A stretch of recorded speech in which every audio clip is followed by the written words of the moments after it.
063 Marketing, Production and Publishing. Whobazoo.com. Due to some violent content, parental discretion is advised.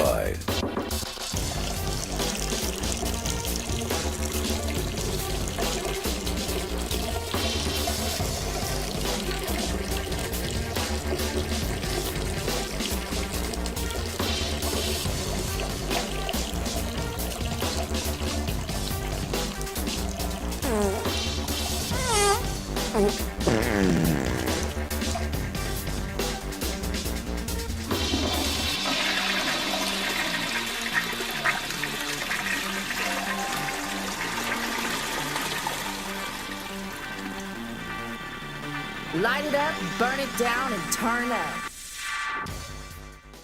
We're going to take another break. We're going to put on, now remember I was telling you about my professional soccer player friend? Mm-hmm. Did that video called Onesie, and it's he goes by the Mohican Warrior, and you will see how foolish this is, but this kid's video blew up. So we'll be right back with you after this video. Oh, absolutely.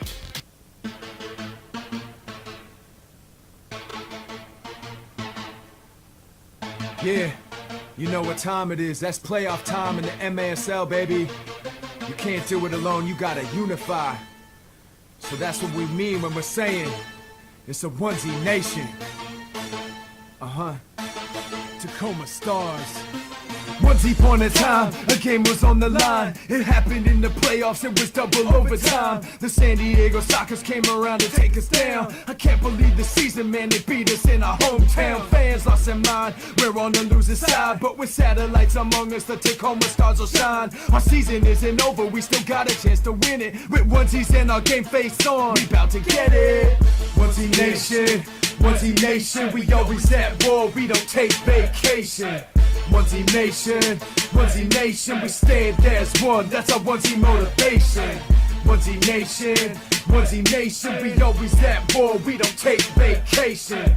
Onesie Nation, we stand as one, that's our onesie motivation. We don't mess with twosies, we don't mess with groupies. We strictly wear our onesies like the ones you see in movies. We startin' onesie wars, use our onesies like a Uzi. Tacoma Stars ain't backing down, we hot as a jacuzzi. If you ain't got a onesie, best turn in your resignation. A unified force fighting for a onesie nation. So who's that onesie warrior trying to build an inspiration? That's a Mohican warrior for your information. Onesie Nation, we always at war, we don't take vacation. Onesie Nation, we stand as one, that's our onesie motivation. Onesie Nation, we always at war, we don't take vacation. Onesie Nation, we stand as one, that's our onesie motivation.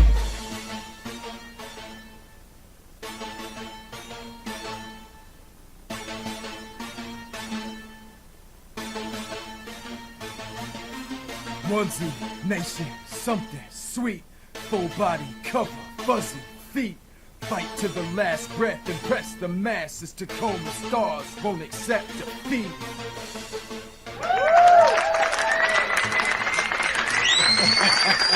Now, Rick-O, I hope people at home are watch this video, because that's my segment into telling people how you do it, how you get a lot of views, because I keep going back to these musicians who shred guitars and play with their teeth, and they're incredibly talented, but they can't get 10,000 views on their first day the way the Onesie Nation video did. So there's this big disconnect. Yeah, that was definitely a huge disconnect, and maybe I should wear pasties or something when I do interviews or something. That way we can get the hits up on an interview. Yeah, now keep in mind, now I've been dealing with this guy. He's a professional indoor soccer player, right? Mm-hmm. And he's been wanting to do music for the last couple years, and we go over tracks and stuff, and he cannot make that connection through his music like he wants to. And he also doesn't decide he didn't want to use his soccer fame to do shit, right? Now all of a sudden he does this stupid little video. And I don't mean to call it stupid, because it's not something I care about, but he does this little video and gives him more fame than anything he has done.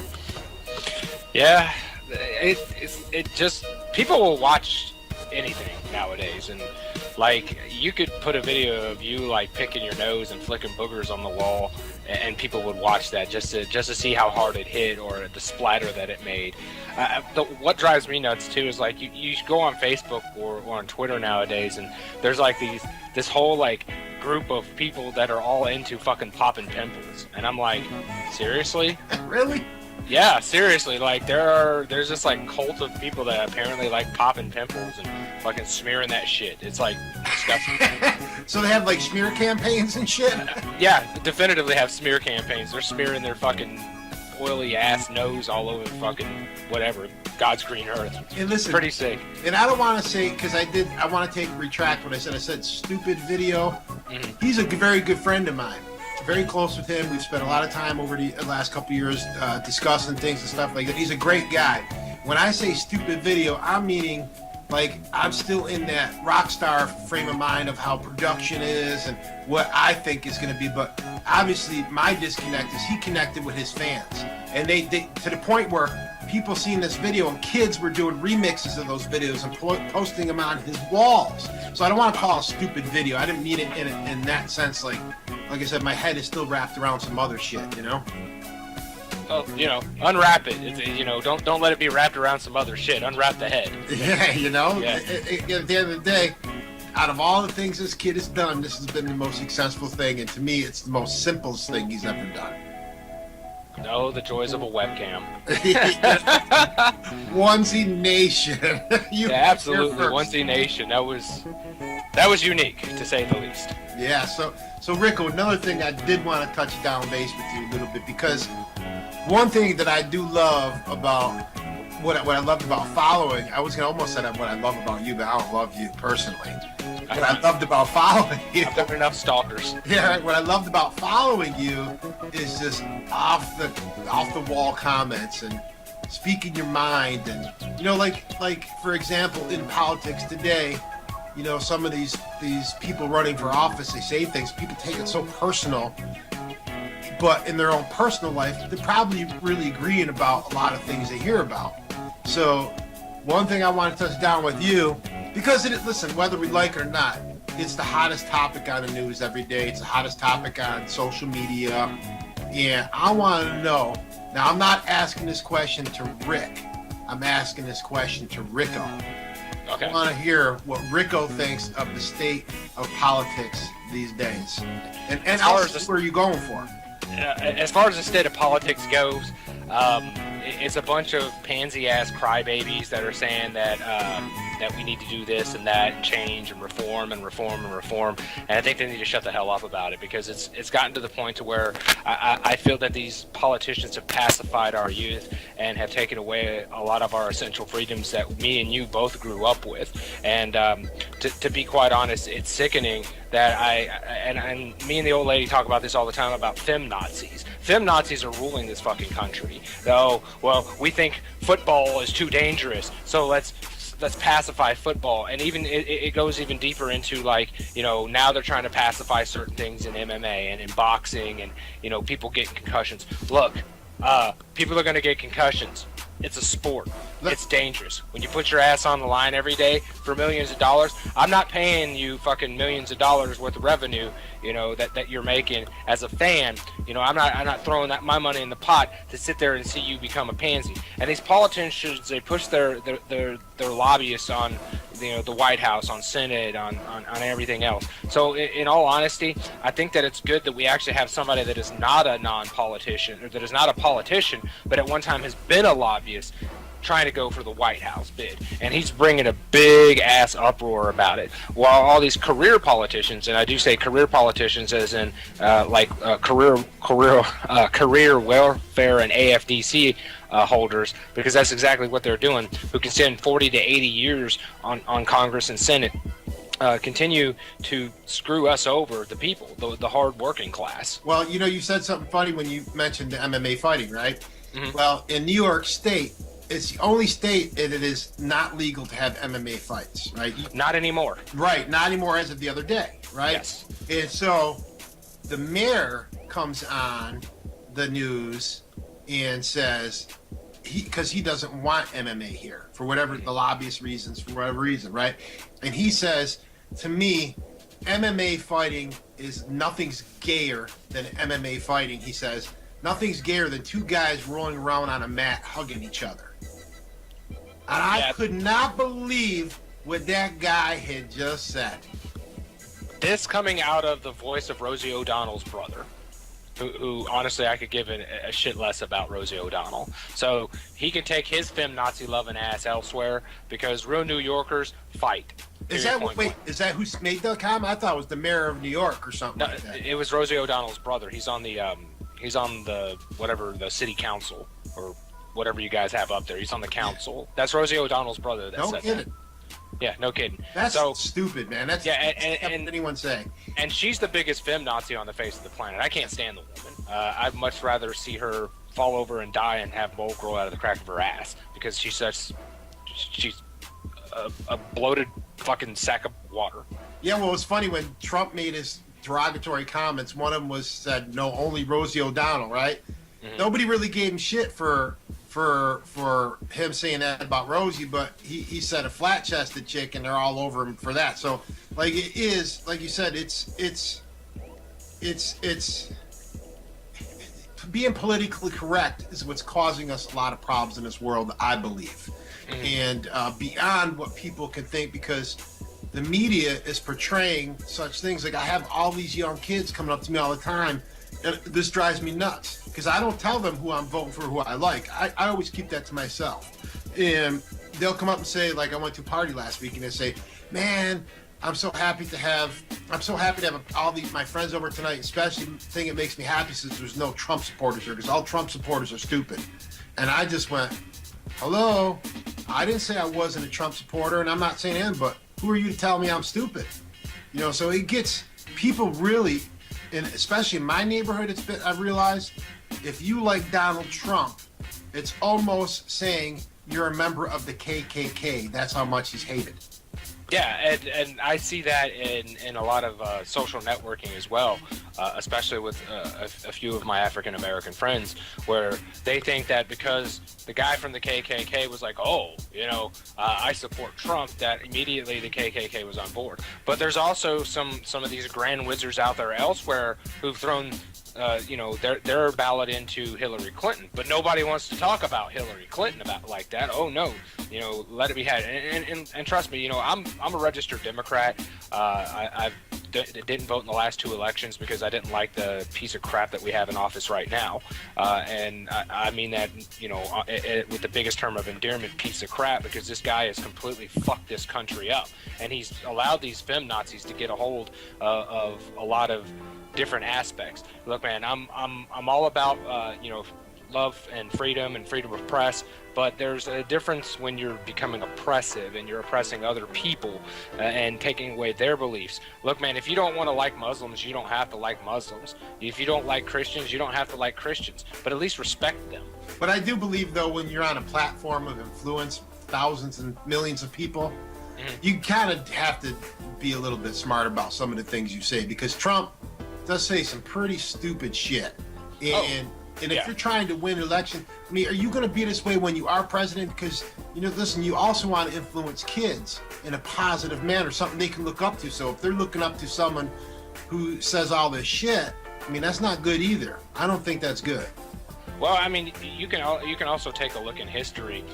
One of the most badass presidents we ever had was Theodore Roosevelt. And Teddy Roosevelt was not really a role model for kids. He drank, he fought, as a matter of fact, on one of his little town halls where he's trying to become president, he got shot.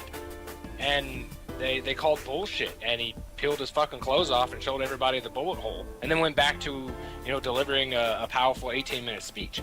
A lot of people try to put politicians as role models. Well, I mean, dirty rats aren't role models, period, point blank. Well, yeah, and I agree with that. I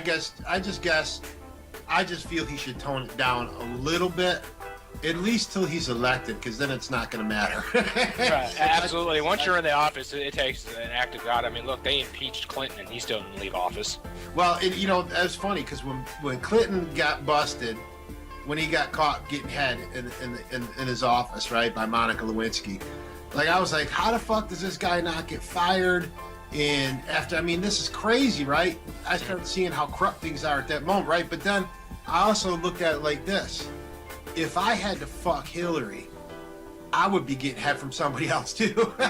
Like, you know what I'm saying? Like, honestly, dude, I mean, getting a blowjob from Hillary would be like much like fucking an open-faced sandwich. Yeah, you know what I'm saying? Like, it doesn't look appealing at all. Like sauce meat. I think if anything, just to shut her up, you know, because she talks too much, and she talks too much shit. She gets caught in her own lies. So I mean, I really don't honestly blame Bill for being a man. I mean, you know, you're one of the most powerful men in the world, and you've got. But you know, and not to say it, but I'm gonna say it. I think Monica Lewinsky's kind of sexy. See, I never looked at her as sexy, but that don't mean she's not. I just never seen her. Like, I fucked worse. Don't get me wrong. But sexy, I'm not saying the sexy thing. Look, every man has come home from the bar with Swamp Thing. We understand. Pulled that thing right out of the gutter. Hey, she was beautiful when I saw her in a certain light. Wake up the next day and it's 5 by 5 by 5, 5 foot tall, 5 foot wide, and 500 pounds. You know, listen, and I could pick on all the candidates and find flaws with everybody, because, you know, even like Bernie Sanders, right?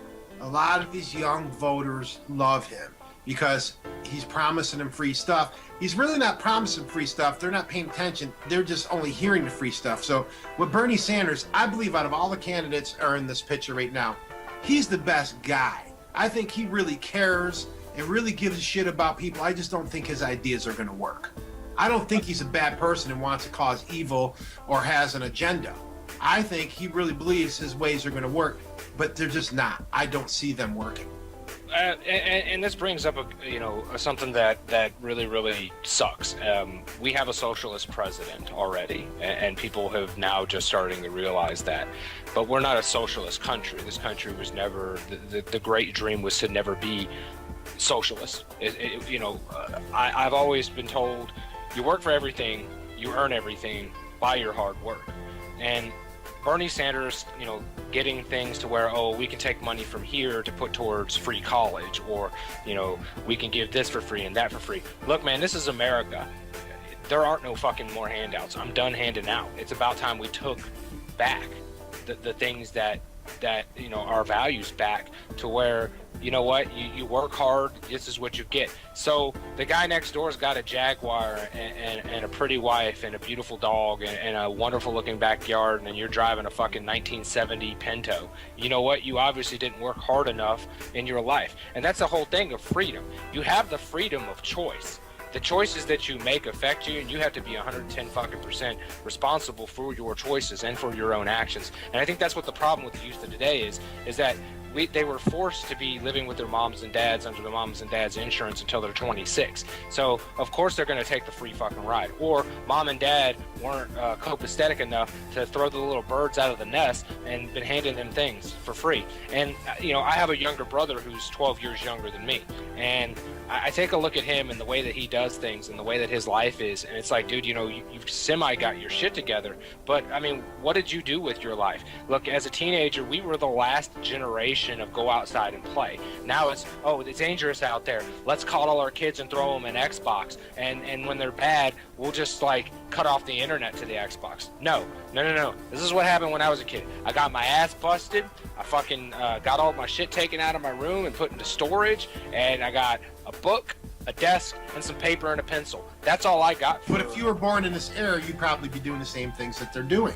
Well, and that's the part that I see. I see him and his friends, and they all have the same belief system, and they're all rooting for the same person. They're all about Bernie Sanders. They're all about, Hillary Clinton, because that's who they were born around was President Clinton's wife. Oh, she's running for president. But they don't take a look at what this person stands for. And I've had this with my brother before. I'm like, look, dude, it starts from the fucking bottom. And he's like, well, what do you mean? I said, politics starts from the bottom. It starts as who you elect on your city council, who you elect as your state senate, who you elect as your congressman, and then you work your way up to the president. I said, if your congressman doesn't fucking believe the same thing that your the person that you're voting for as president, then you're doing it all wrong. You're just going to have them gridlocked, or you're going to have these people sitting on the House floor for fucking 3 days straight, talking and talking and talking, and you're never going to get anything done. Well, and I think this too with Bernie, the biggest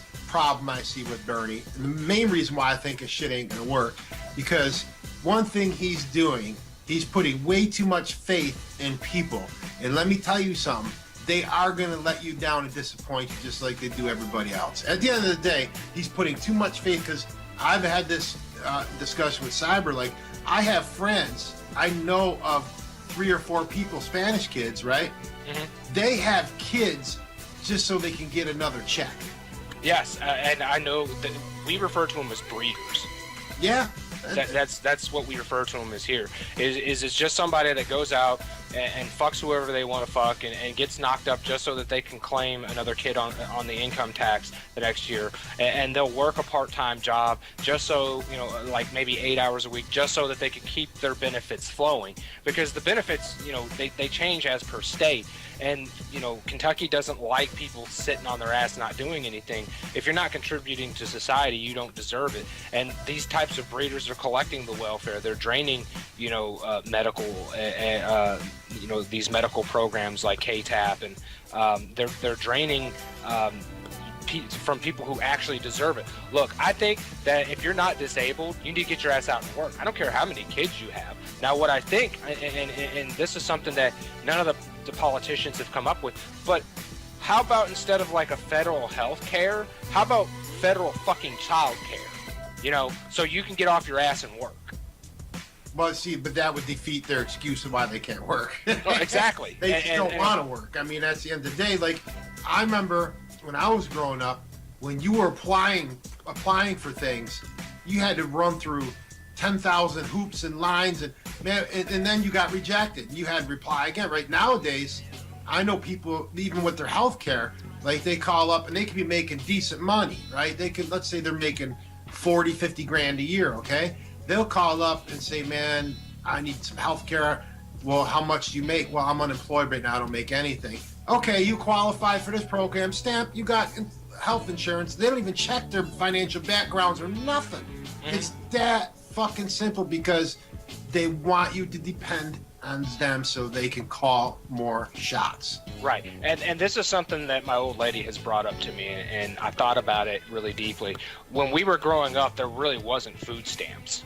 You know, they didn't really start utilizing food stamps until the late 70s, early 80s. Yeah. Do you know why? Because Uncle Sam wanted to get his hands into some money that was out there. Poor families went to church, and there were soup kitchens in church, and every day they would open these soup kitchens, and if you were one of the unfortunate, or you just wanted a meal, all you would have to do is attend church. You'd get fed, you'd go home with some good values, and then the government saw that there was money in food. Yeah. So they got food stamps, because this is a country that's, you know, has religious freedoms, and we don't think that the Muslims or the atheists should have to go to a church to get a free meal. We think we should hand this stuff out. So that's where a lot of taxpaying money goes, is towards, well, food stamps and AFDC welfare and WIC. And these people, these breeders, they prey on it. And, you know, to me, the fucky part is that if you spread your legs and have a child, then you're automatically entitled. And we have to get these people, you know, that are on this to realize that you're entitled to absolutely nothing in life. Nothing in life is guaranteed. But somehow they got balanced, because there really are people who really do need this assistance, who have just shit ass luck, and it's not that they're not trying, they just hit a dumpster. You know what I mean? Right. And what was it, back in the 90s, they had it, and they eliminated this to where you could be on food stamps if you were, you know, legitimately mentally or physically disabled, and you didn't have to pay it back. But then if you were capable of working, you didn't have disability, you weren't collecting any kind of disability check, you had to pay your food stamps back that you utilized back to the government. And they completely got rid of it. And I was like, well, you know, because of HEPA, which, you know, the government and businesses and anybody out there can't delve into your medical history. Look, that's a to me, HEPA is fractured, because this is the same program that keeps people that have mentally ill issues from buying guns. You're not allowed to go in and see how many times this person's been locked away into a mental health facility. They get to do what they want. They can go out and use their Second Amendment rights, and I don't agree with that. The same goes with people who are disabled. They don't have to really prove that they're disabled until they get that disability check, and then the doctor signs off on it, and then they sign a waiver stating, hey, look, you can look at my health records. But if you're a mom or a dad and you lose your job, you get laid off, you know what I'm saying? Yeah, you come on hard times. I believe that you should be accepted, but you should have like a limited amount of time that you can do it. And I believe that if you're still on assistance and you're capable of working, if you're going to college, college kids get free food stamps. Well, and some of these people that are getting these food stamps too, like I see it all the time. I'll be walking down the street or on a bike ride or something, and I see this woman or this guy come up to me, and they're pulling fucking grade A steaks out of their coat and saying, this could be yours for half the price. And they're taking that money because they got that food with the food stamps. They're taking that money and going and getting drugs. Yeah, and easily, yeah, and that happens in every community. I've known people that have sold their food stamps on a 2-to-1 basis. Every $2 in food stamps equals $1 in cash, and they'll go do whatever they want with that cash, whether it's up in their paying their bill for their fucking iPhone that they got from government assistance, all the way down to buying drugs. And again, the problem with that is that they don't enforce any kind of rules or regulations on what you can and can't buy or what you can and can't do. I know New York's getting a little more strict. You can't buy pop with food stamps, and you can't seafood. I think seafood or something like that.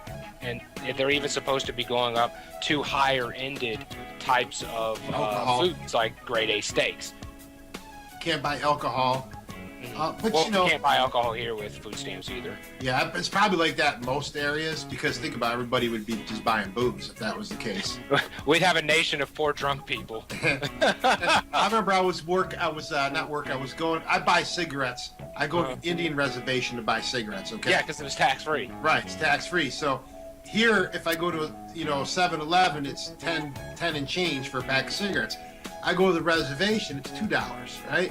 Pack. So big. So I make that trip. So one day, I was with this kid, and he's an alcoholic. He needs to drink a lot, right? So it's an hour ride each way. So we're on our way to the reservation. It's like, stop, let's get some beer, and we'll get some beer when we get there. I was like, all right, just hang out, we'll get there. He's jonesing for this beer. He's like literally getting, fucked up because he hasn't had a beer in so long, right? So then we pull up on the reservation. We stop at all these different stores.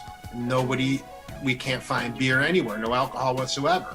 And I said to the one lady at the counter, I says, is there anyone that sells beer around here? She goes, honey, you're on a reservation. She said, if we sold alcohol here, nobody'd show up to work the next day. Yeah, and I've been on a couple of reservations myself, and then you can buy some like really outlandish shit on a reservation. You want grenades, you can buy them. You want an M16, you can buy it. You want an M1A1 Abrams, you can buy it, but you can't take it off the reservation. Yeah. You can buy a machine gun, but you can't buy alcohol here. Yeah, that's really screwy, but it's up to the tribes. Like there's like out in the Midwest, there's like the Tribe of Four Nations, where it's like the Cherokee, the Blackfoot, the Arapaho, and a couple of other groups that are together, and they make all these laws for the Native Americans, because technically they're a sovereign nation within a sovereign nation. They don't play by our rules. They have their own government, their own laws. Once they go off the reservation, they have dual citizenship, and we don't have as much right on their land as they have on ours. Yeah. But I've seen some pretty fucked up things. It's like Canadians. Canadians will come down here and buy cigarettes and smuggle them across the border, because there's a huge tax on tobacco in Canada. Well, listen, when I was growing up, there wasn't many weekends where we didn't go over the Canadian border to get beer, because their beer was stronger. So you figure out ways around everything. You know what I mean? Like, if you want something, you're going to get it at the end of the day. Yeah, absolutely. And even if you got to weasel your way underneath some barbed wire, you're get your ass bit by a couple of dogs, jump a few fences from the police, and get clotheslined by the clothesline in the backyard while you're running, that actually saves your ass. It's gonna happen. And kids, what kid, didn't do something bad? I told my pops, I said, I was probably the worst kid ever in the history of children because I pushed your buttons and I did everything opposite of what you told me. I said, I'm so shocked you didn't have a stroke. He's like, well, I'm shocked you never ended up in prison.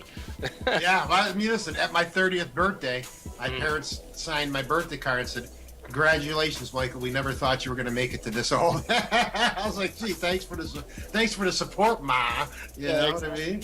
Exactly, Well, it's just so strange nowadays, though, and like I said, I see too much coddling of kids nowadays, and it really does disgust me on a more epic level because, like, we grew up, and this is indicative of this generation.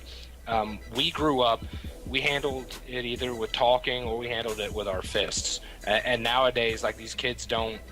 They don't fight for anything at all. Yeah. They're quick to give up. They're quick to go, you win. And I'm like, dude, where's your fight? Well, where's your passion about feeling the way that you do? Oh, but I can easily sway you. And that's the sheepish part of this generation is that, if you dangle something shiny and pretty in front of them, they're all like, woo, Well, we got fights, though, when I was a kid, because I'm even older than you, Rick. I was born in the 60s. Mm-hmm. And when we would get in a fight, it was always going to be a one-on-one situation. Even if your best friend's getting his ass kicked, you never interfered. If you did, you just broke it up. You never hit anybody. You never had to worry about the only thing you really had to worry about was a knife. Like, people weren't pulling out guns and killing people at that point over some stupid shit. They let people fight, hash it out, finish it right there. And then 9 out of 10 times you walked away. Even if I got my ass kicked or kicked someone's ass, we became friends after that for the most part. Yeah, and this is that whole... and I started seeing that shit in like the mid to late 90s where, it wasn't just, Pookie you had to worry about. It was June and Ray Ray as well. Yeah, right. You. And you had to bring like 15 friends and match their 15 friends. So he's like, you was calling everybody up. I think like, fighting itself, fist fighting itself, it's how people settle differences. And I agree. Even in my generation, we did the same thing. Once you got into a fight and it was over, everybody shook hands, you go out for, get a pop or something like that together, and hang out, and you were cool for life at that point. The beef was squashed, the beef was settled.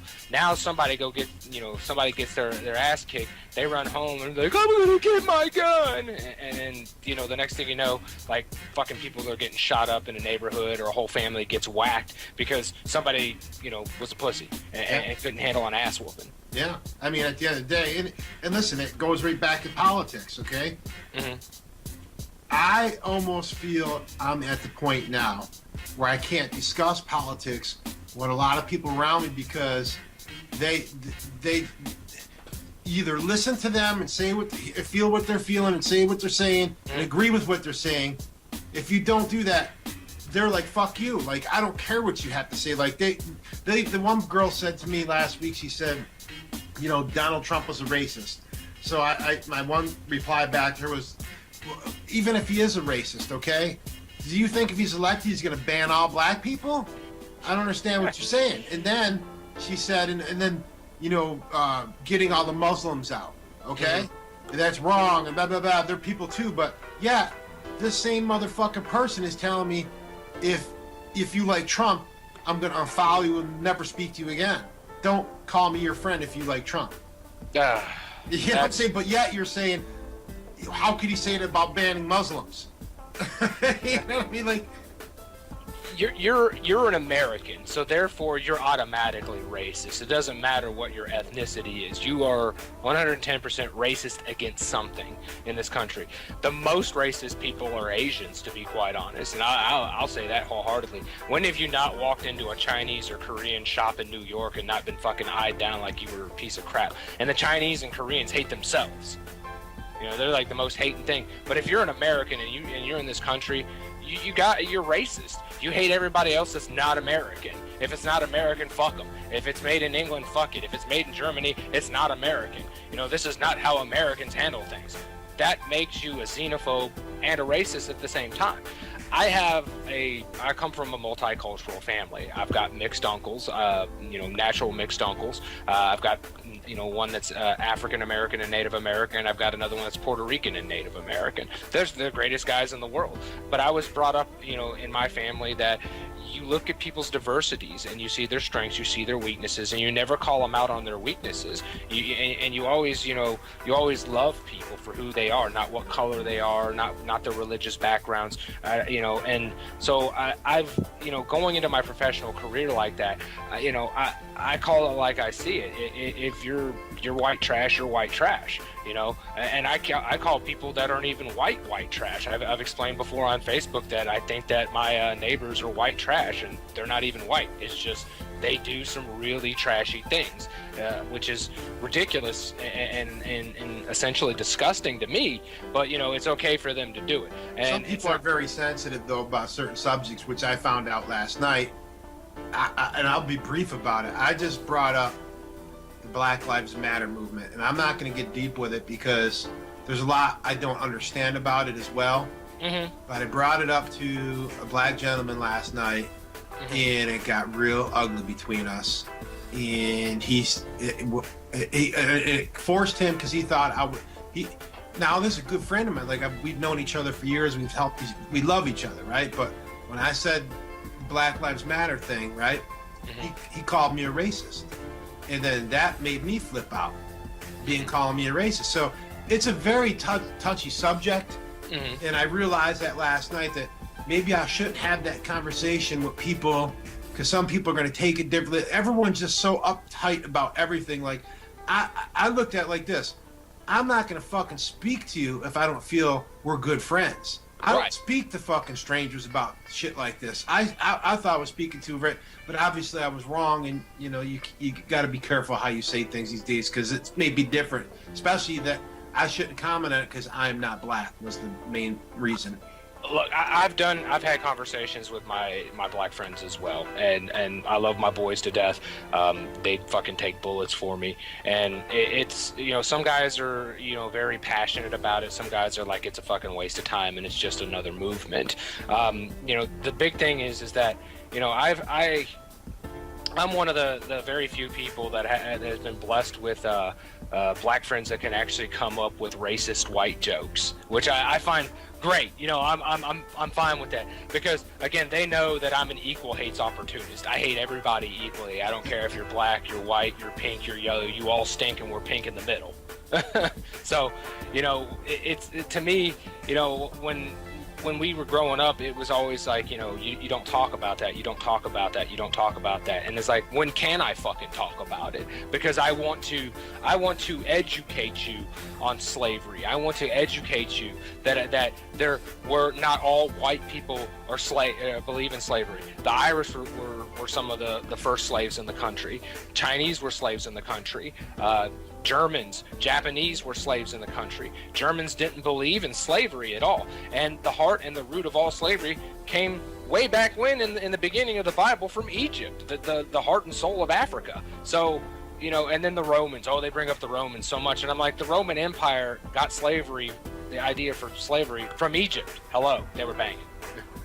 So, and at one point in time, somewhere down your family line, somebody in your family, your bloodline was a slave to somebody else or an indentured servant.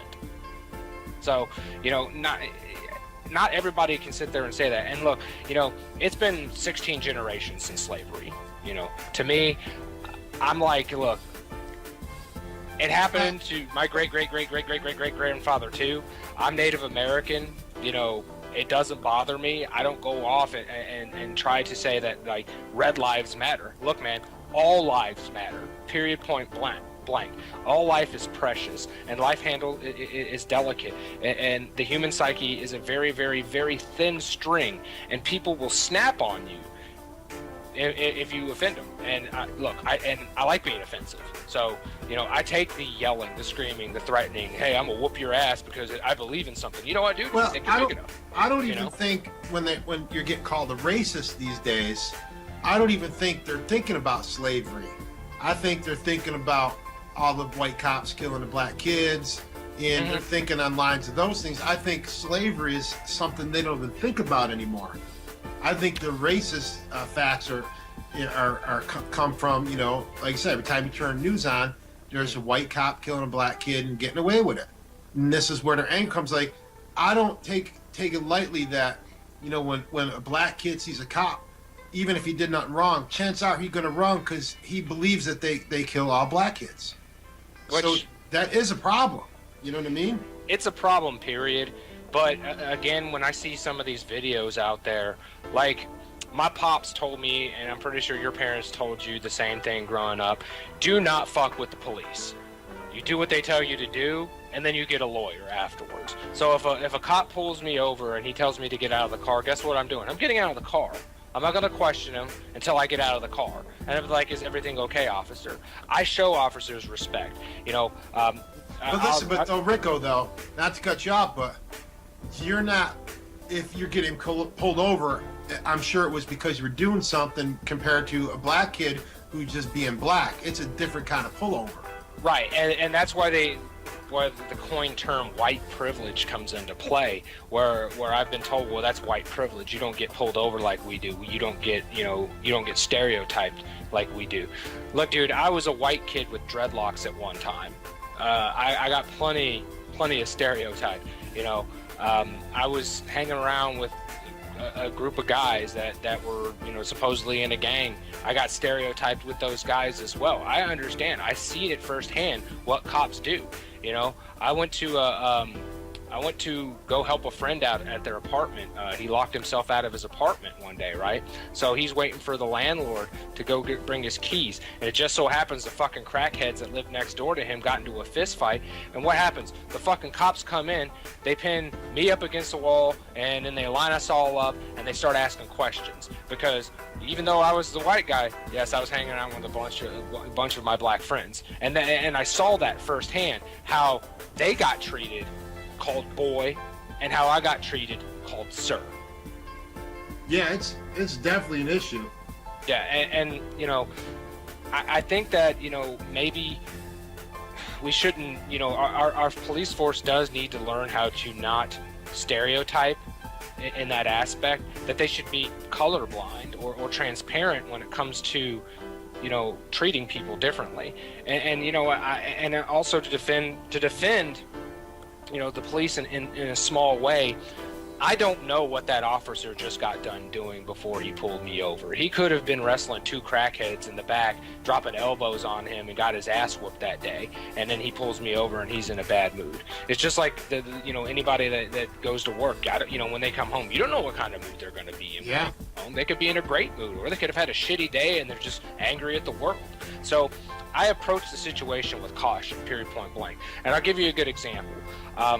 In Kentucky, you have the ability to open carry, and open carry also now includes being able to put your gun in the seat next to you, in the console, in the glove box, or holstered down into a seat. I got pulled over one time. I didn't do anything illegal. I was just my tags had run out a day before, and I was literally like the next day I was going to go get my tags renewed. The officer saw me, pulled me over. Now, like, the first thing that was running in my head was like thinking of how many times Americans have been pulled over and shot because there was a gun in the car. Yeah. So the first thing I tell the cop is like, he's like, hey, how's it going? I was like, how you doing today, officer? He's like, you have a expired registration. I got to write you a citation for this.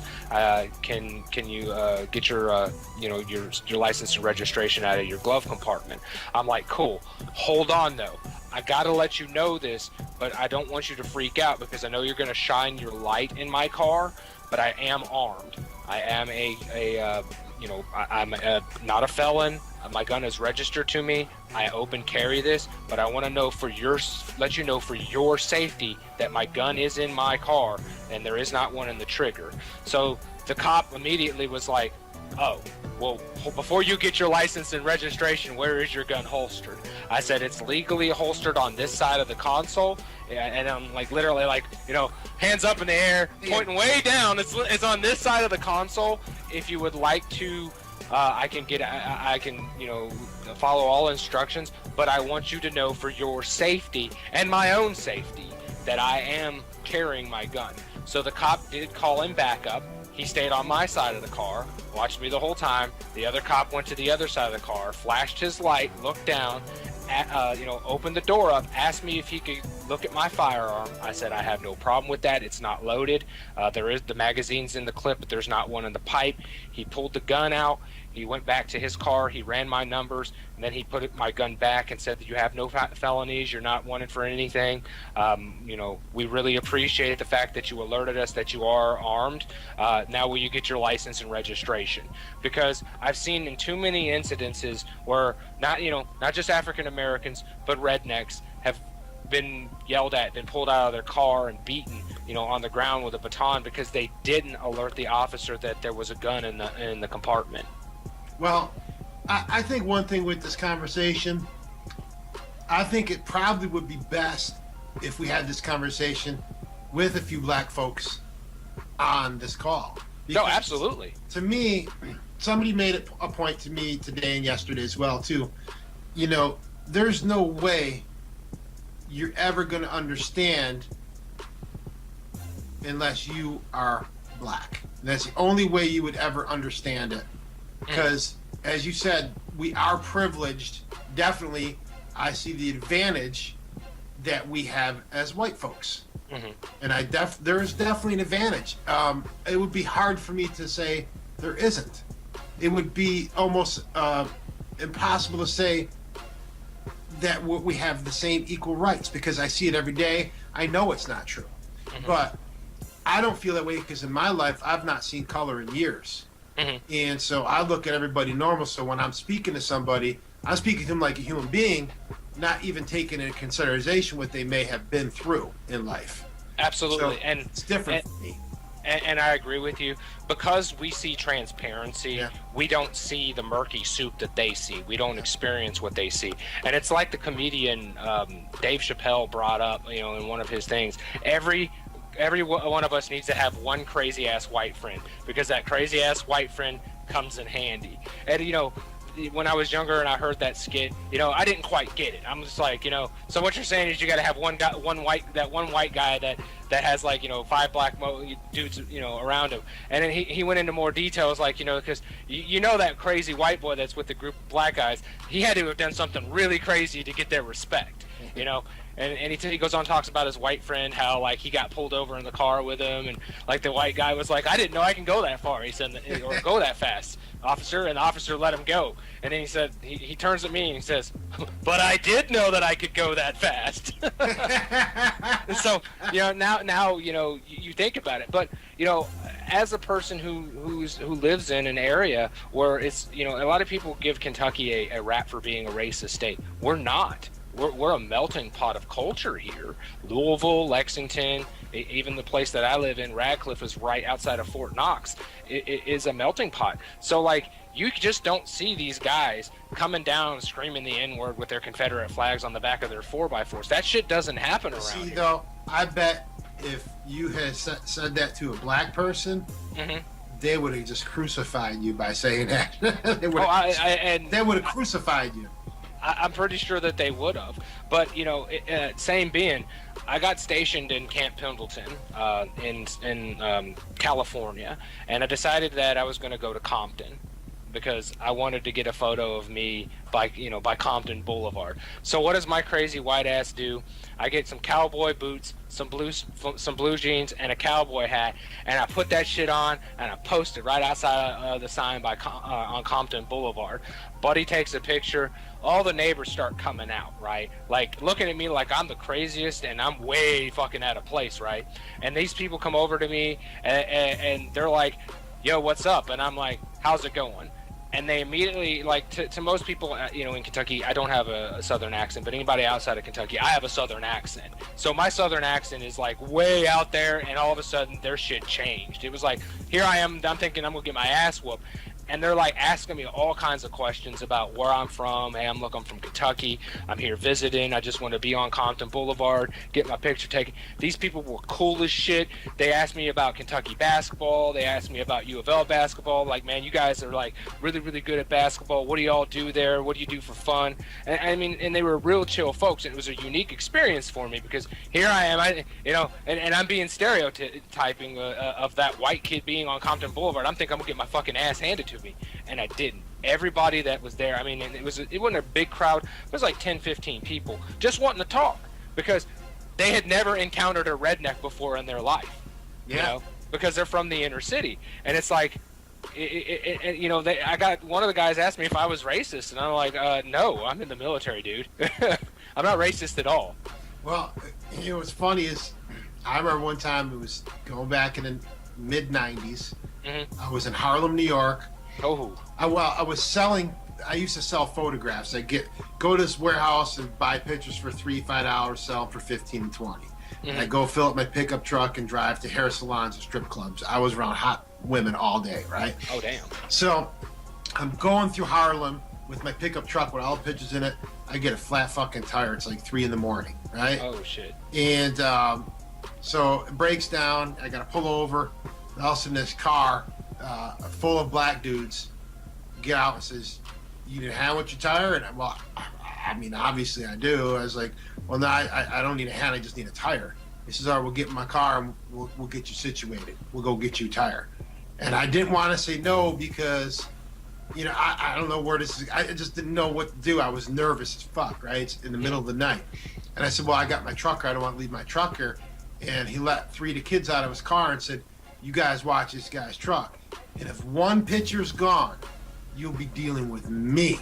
He said, "Now get in my car and let's get you a tire." So get in the car, very silent, the whole entire way. What size do you hear? The size.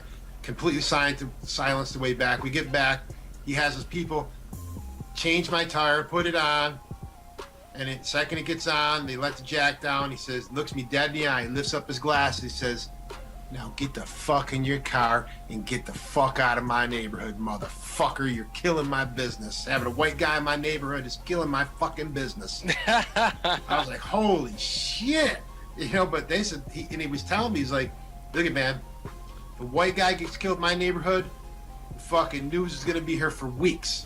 If a black kid gets killed in my neighborhood, it ain't even going to make the paper. Now get the fuck out of my neighborhood." He's like, "Get out. You're ruining business." Yeah, and like I said, I completely feel you on that one. Like, my grandmother lived in the west end of Louisville, and Cyber can tell you how bad the west end of Louisville is. And back in, I'd say about 96, 97, before all this bullshit with having to check IDs for everything happened, my grandmother used to send her grandkids up to the liquor store to buy her a bottle of bourbon, and of course. I hadn't been, to my grandmother's house in probably like 4 or 5 years, so the liquor store people didn't recognize me. So I walk in and I'm like, "Yeah, I'm here to go pick up some bourbon for Ann." And they're like, they look at me funny and they're like, "What?" And they're like, "Are you one of Ann's grandkids?" I'm like, "Yeah." She's like, "Fuck, which one are you?" I'm like, "What? Yeah, which one? I'm the oldest." And then they're like, "Yeah, there's like 36 of y'all." And I'm like, "Yeah, the woman had kids. She had 13 kids. What the hell did you expect, So I come back a few years after my grandmother passed away.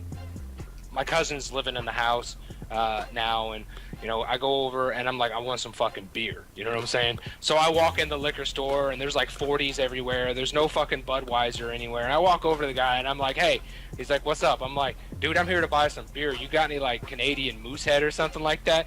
And he looked at me. He's like, "Moosehead? What the fuck is some Moosehead, man? You're like the first white dude to buy a beer from me in like 3 years." He's like, "I got King Cobra," and I'm like, I'm gonna go get some of that Colt 45. I was just gonna say Colt. Yeah, I'm gonna go get some of that Colt 45, which I do drink malt liquor, so it doesn't bother me. Muhammad Ali Boulevard? We lived on 26th and Market Street. Is that the same area though, or no? Muhammad Ali. Okay, like the name streets go like this, the number streets go like this. So Muhammad Ali starts from first and goes from the west end and goes all the way to the east end. Same thing with Broadway. Market Street starts in the west end, goes all the way to the east end, and then your number streets go like this.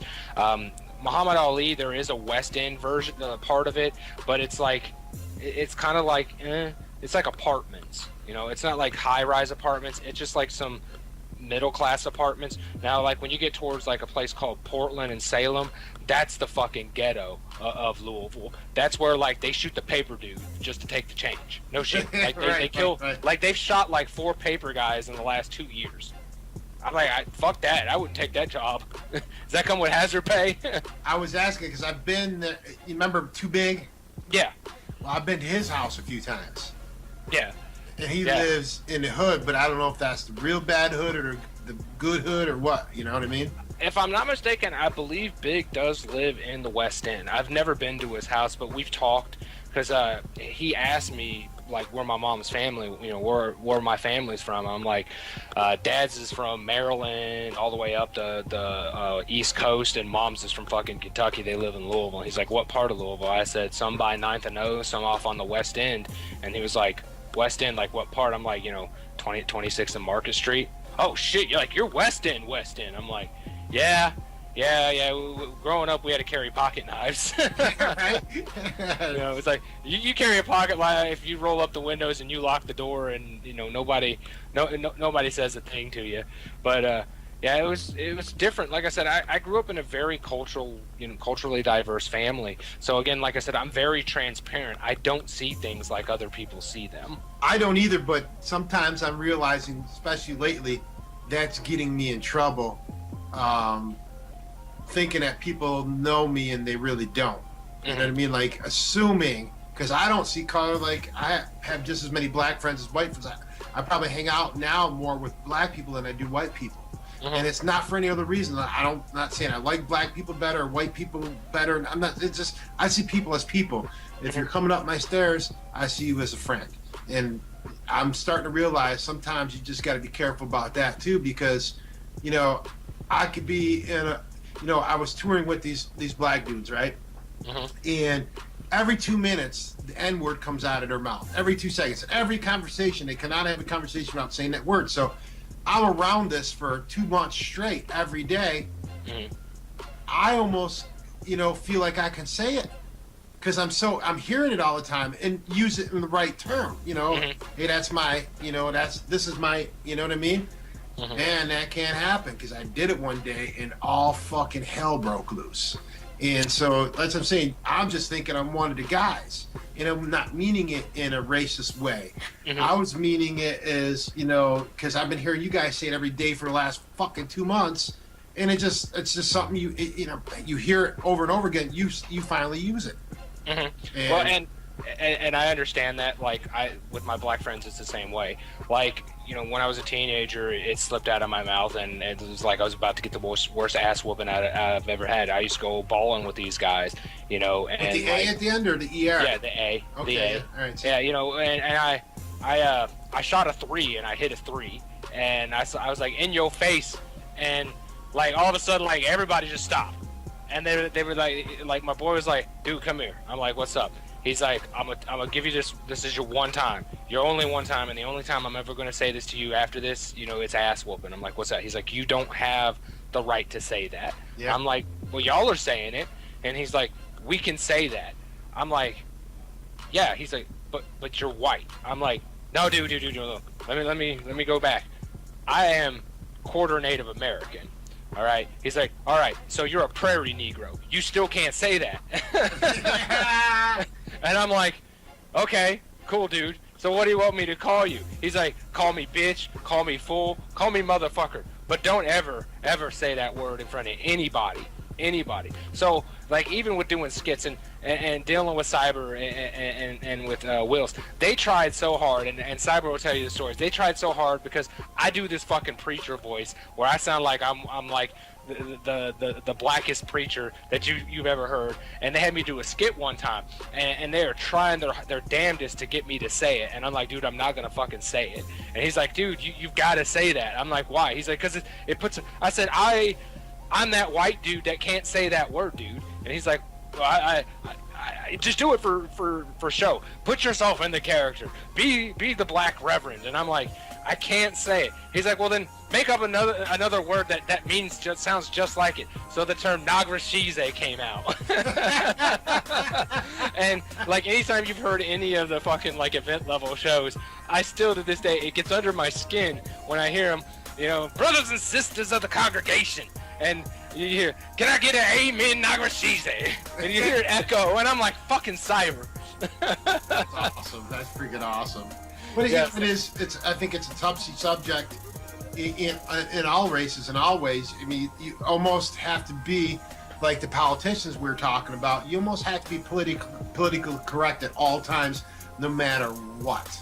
Mm-hmm. And I don't know if that's a good thing or a bad thing, man, because like I'm free running at the mouth, but I'm also feeling like I can't see who I like as president right now. I can't see what movement I like or not.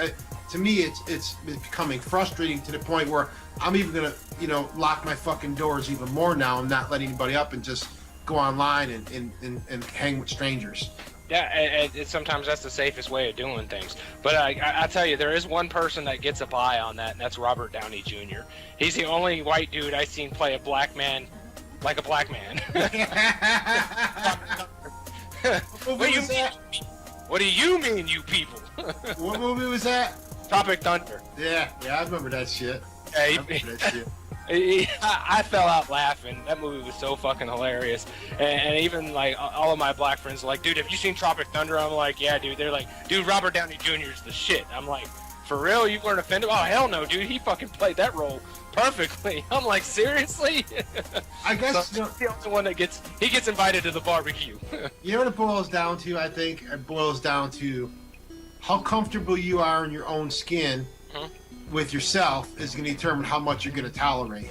Because I believe if you're very comfortable with who you are and very confident with who you are, no matter what anybody says, that should not affect you to the point where you want to turn it into some violent scene.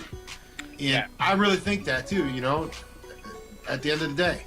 I'm a very thick-skinned person, and I had a friend ask me. They were like, "Hey, Rick, what gets under your skin?" I said, "There's very few things in this world that you can say that it will offend me." I said, "I've heard it all." I said, "But there are two things specifically that will make me fight a motherfucker: people who hurt children and people who hurt animals." I said, "Now I'm not this PETA motherfucker where I'm like, oh, free-range chickens." No, but if you go over, and this is a true story, this dude fucking came in to my house one time. He was allergic to cats. I had this Kentucky Bobcat, really large cat, and he was beautiful. Had the feral ears, big hook claws, and everything. And my cat was very friendly. He was a social cat, and I mean, this cat weighed every bit of about 30 pounds. He was as big as a lap dog, and he come over, my cat would come over and he would greet you, you know what I'm saying, like, hey, what's up, and the way he would greet you is he would reach his hand up and would pat you, like, hey, what's up, you pet me. And this dude, come into my house, he'd been in my house before, the cat, was like, what's up, he pushed the cat away. And then one time, like, he come in the house and he kicked my fucking cat, like, hold on, because he got some new jeans and my cat just like put his claw in his jeans and he kicked the shit out of my cat. So immediately, like, I went into fucking like defense mode. I grabbed this dude's leg and I fucking twisted his fucking kneecap the other way, just like out of sheer fucking instinct. And he's all like, on the ground crying about his fucking knee, and I'm like, did you kick my cat? That's like fucking kicking my kid. That was kicking your kid. Yeah, literally. So, from that point on, like, everybody, that was involved was like, dude, don't fuck with Rick's cats, don't fuck with Rick's animals. And I'm like, dude, I do take it seriously. I don't like pederasses. I think pedophiles need to be fucking, like, ass raped in prison for the rest of their lives so that they know what it's like to have done that physical and mental damage to that child, or, just shot on sight. But that's just me. The law says that we can rehabilitate these people. I don't believe so, but that's just my personal belief. Yeah, I'd like to do a show where there's like 4 different ethnicities, right? And they're very strong on belief.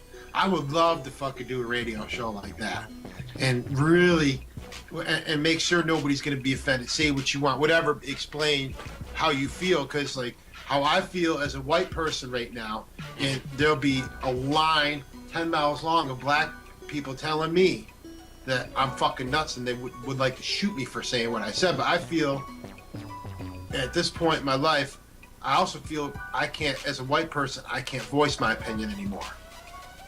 Good or bad. Right. You know what I mean? Like, I feel I've been stifled. I feel like no matter what I say, I'm going to sound like a racist. But I understand why they're thinking this and why they may say this, because sometimes I may be a little insensitive or something like that. But at the same point, I feel like I can't say anything about anything anymore. And that's what's really been frustrating me as of late. The key term, and I'm going to put this very, very bluntly, is that racism and reverse racism are no different than terrorism. They're actually in the same boat. You are threatening somebody with physical violence based off of their political views or their religious views, and you can't do that. It goes against, everything against your First Amendment, your freedom of speech, and your freedom of religion. If you want to believe what you want to believe, if you want to believe that your Jesus is a 10-pound baby in swaddling clothes, feel free. If I want to believe that my Jesus is a polka dot zebra somewhere in space, then that's my belief system. I'm not going to infringe my beliefs upon you. And that's where a lot of racist and reverse racist cross the line, because in a way it is a form of terrorism. Because if I don't believe what you believe, you're going to kill me, or you're going to fuck me up, you're going to beat my ass, and therefore you're trying to silence my voice into my opinion. And I just don't believe in that. I think that if you got to say something, say it. If you want to. And that's where you get back onto the whole PC or pacification or the pussification of the United States is that our fundamental rights to freedom of speech are being taken away by feminazis, racists, and reverse racists. Look, we're all American. We're all in this land together. We all harbor under the same laws.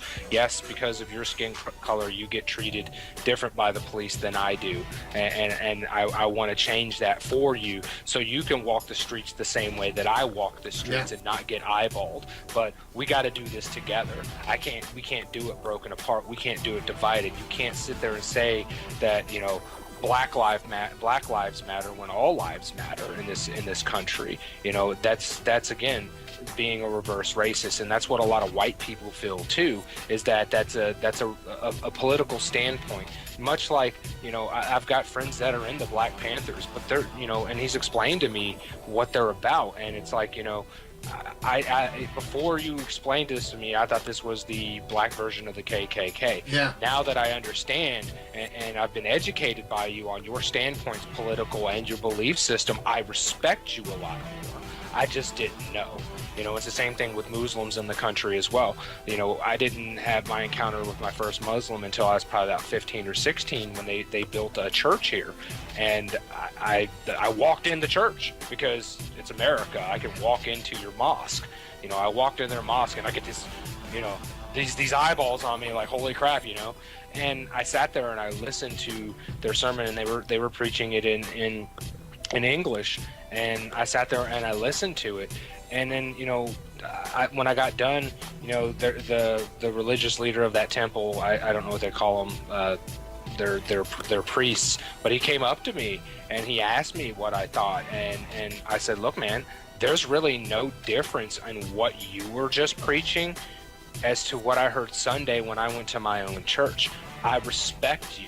I respect your beliefs and I respect your culture, and therefore, I will defend you because you're an American and because you're on my soil and you are helping people out, and and it was a big thanks.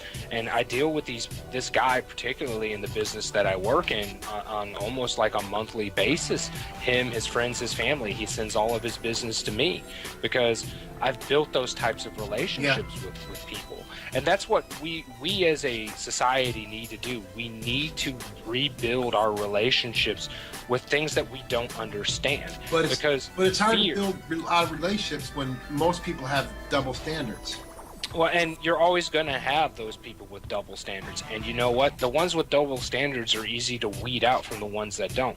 You don't have to hang out with everybody, period, point blank. But the people that you let in your fold are the ones that you choose to let into your fold. Well, so like if John down the street, the first 5 years you know him is like one of the coolest straight up, black friends that you have, and then all of a sudden he starts having double standards on you, then that tells you that, maybe it's time not to hang out with John no more. And when John wants to know why you're not hanging out with him, I thought we were cool, you can then say, hey, look, man, I see the double standards that you live by. I don't respect them. Well, then how? I'd much rather not voice my opinion on that because you might find it offensive, and I'm not in the game of offending you. I just am saying that your double standards aren't the point of view that I want to live by either. Well, see, and I have a friend, I have two different friends. I have one friend who's a white dude who is very religious, okay? And I have a friend, another friend who's a black dude. He's very religious too, right? But they both have the same story. Like, the religious friend is always over here speaking about God, right? Not necessarily over here, but when I see him, God is always in conversation, okay? Which is fine. And then I have a black friend that whenever I see him, a lot of time race is brought up constantly, right? But yet I hear both of these people say on more than one occasion they hate faggots. That's wrong. They should die, right? And to me, but here you are defending your religion, or over here you're defending your race, but you're totally want to condemn this other shit going on over here. And I'm not saying I agree with anything or disagree with anything. I'm just giving you an example, and that shit drives me freaking bananas, man. Yeah, and again, like when it comes to sexuality, it's something that's new in this country, and people have a fear of the unknown. People back in the 80s thought that all gays were infected with HIV and this and that, and that they were just nasty people. Fuck, some of the coolest people I've known have been homosexuals and lesbians, and I have family. I have a very large, diverse family on my mom's side. I've got gay cousins. I've got gay aunts and uncles. So I was brought into that. And, my mom's best friend was gay. And, he never once hit on my dad. He never once tried to make any notion towards me or any advances towards any of my friends. But he was flamboyantly gay. Peacock feathers in the air kind of gay. And again, that didn't bother me one iota. But yeah, I see your double standards. And I see it even in their culture as well, in LGBT's culture as well, where they'll be like, all about gays and lesbians. But then when it comes to like single white males, they want to destroy single white males. Yeah. And in the aspect of what the conversation we were having earlier about you spizzing on old girl's leg, she probably felt grody, and that's why you got passed around the bar.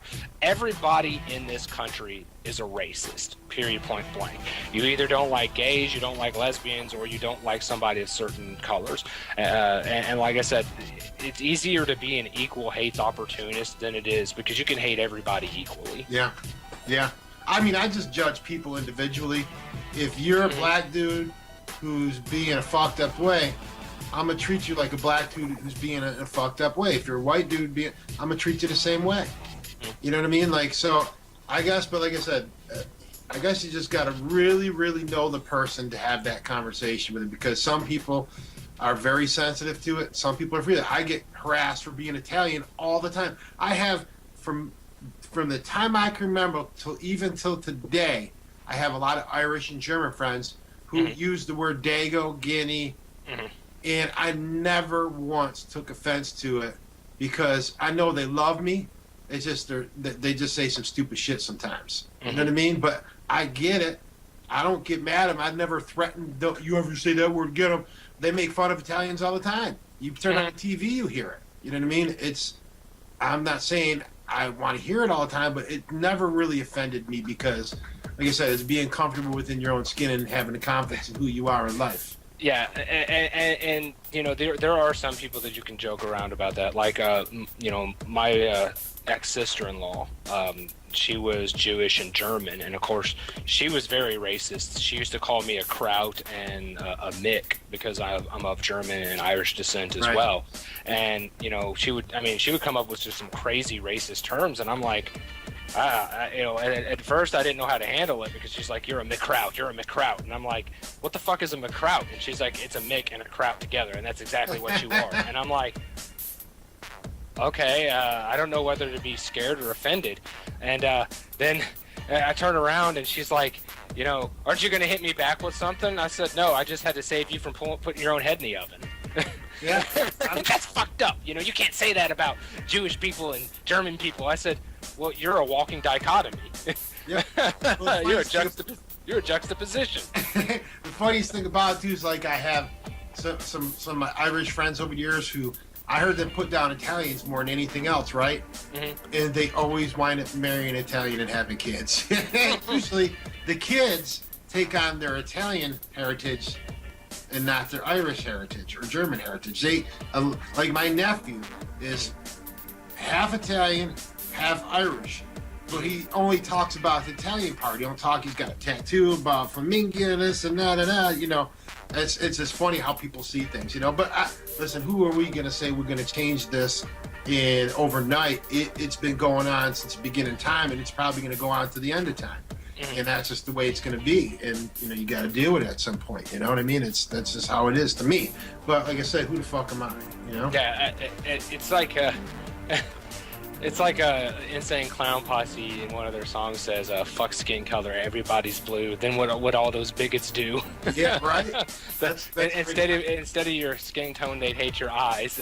Yeah, find something, you know. Yeah, exactly. You know, like, oh, you brown-eyed bastards, all of you brown-eyed bastards, and it's like, oh, wait a minute, that's like 97% of the world. Yeah. Well, listen, Rick-O, we're gonna wrap this show up because I could go on all night long, but I want to briefly get down on what you got going on, what's happening, and give your shout outs and where people can find you and all this other fun stuff.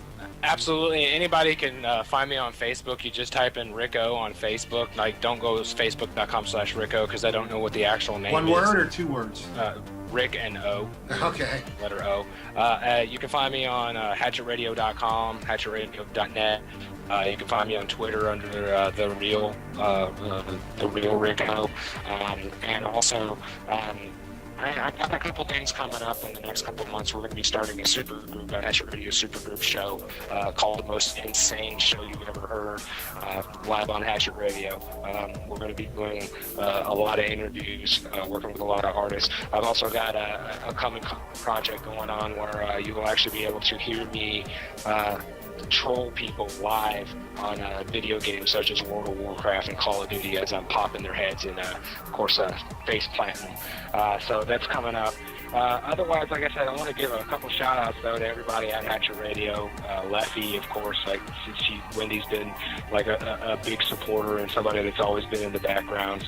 I want to give it up to Carney Doll, Polta, Bill, everybody that's sitting in the Hatchet Radio chat, because they're chomping at the bit. They want to know what's going on, why I'm in an interview, and I told them, I said, it's going to be up pretty soon. You guys will get to see it, and of course, you know, some name drops will be had, and of course, I want to give it up to you, of course, for inviting me on your show, man. It's and this is the first time we've actually spoke face to face, other than like some brief insults landed towards each other during one of Master Will's shows, and then you disappear like Batman, smoke balls and all. So, and of course, I want to give it up to everybody over at Indie Republic, Sagin, and Miss LB, who are always on the grind, and of course, the love of my life, fucking Cyber. Without him, I don't think like I'd be doing. I'd have as much passion about what I'm doing. You know, he really does have a lot of passion about indie and coming up with new ideas, and this is definitely one of the more fresh formats that I've ever been on. Well, seeing all these people are wondering what's going on with Rick-O, and I was one of those people, so instead of just going on Facebook and looking for your shit, I just said, man, I'm going to interview him and get to the bottom line of this shit.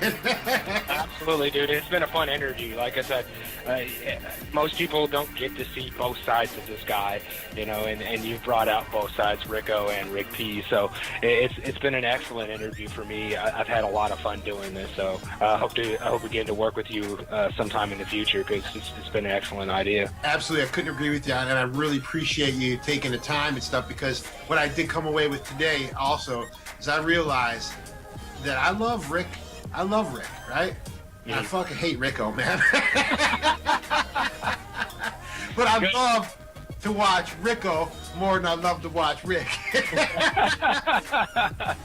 Yeah, that's the whole reason why there's two of us. So. Yeah, that's great, man. We're gonna take everybody out with a track from a guy that I'm watching growing through the industry as a young guy, and he's turning into this incredible talent. Again, Jamel Richardson, Bam, Mississippiana. Check him out. JAMELL Richardson.com, and you can find anything you need to know about this guy. But I'm telling you right now, with it, let's go back to this podcast. Put up 6 years from now, he can be on the top. You mark my words. Thanks for everybody for listening, and we'll see you next time. Let's take a trip down south.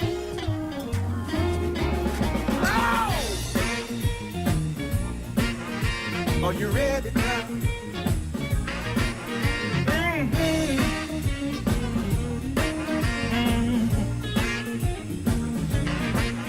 Alabama, Mississippi, New Orleans.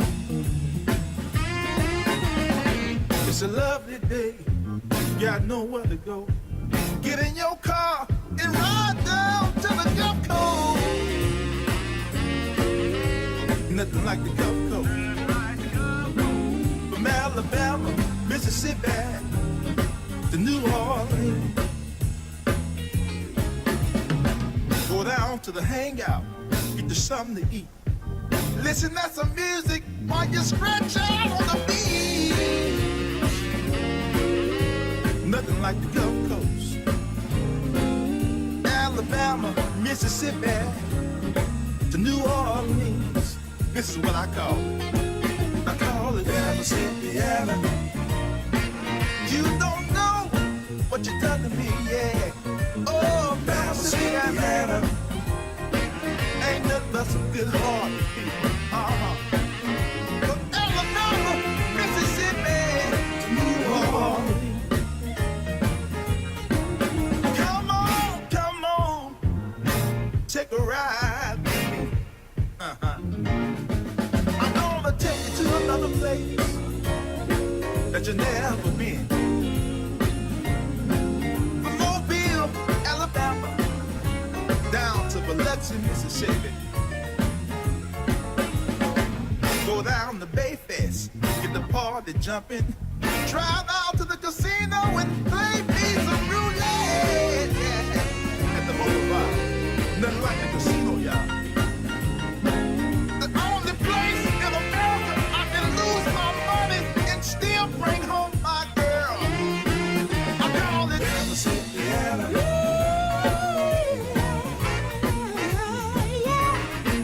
I call it Mississippi. You don't know what you done to me, yeah. From Alabama, Mississippi, to New Orleans. Play it, Pearl. I see y'all having a good time out there.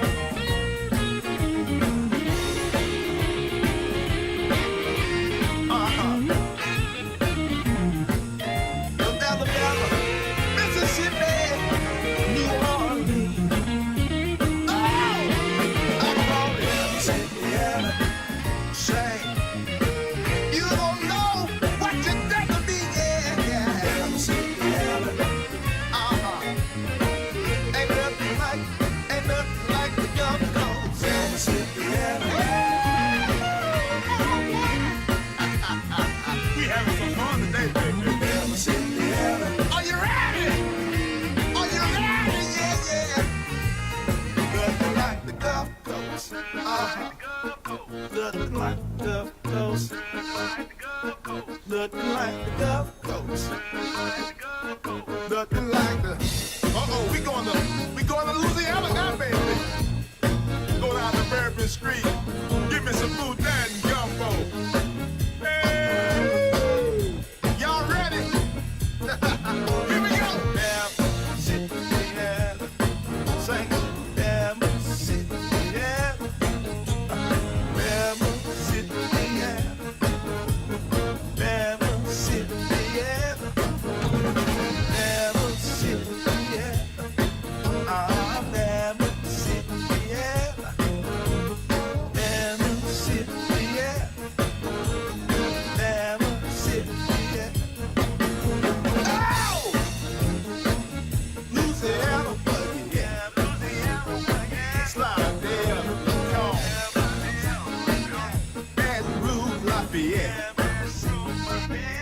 Alabama, where you at? Mobile, Grand Bay, I see y'all out there. Mississippi, where you at? Moss Park, the Gulfport. 063 Marketing, Production and Publishing.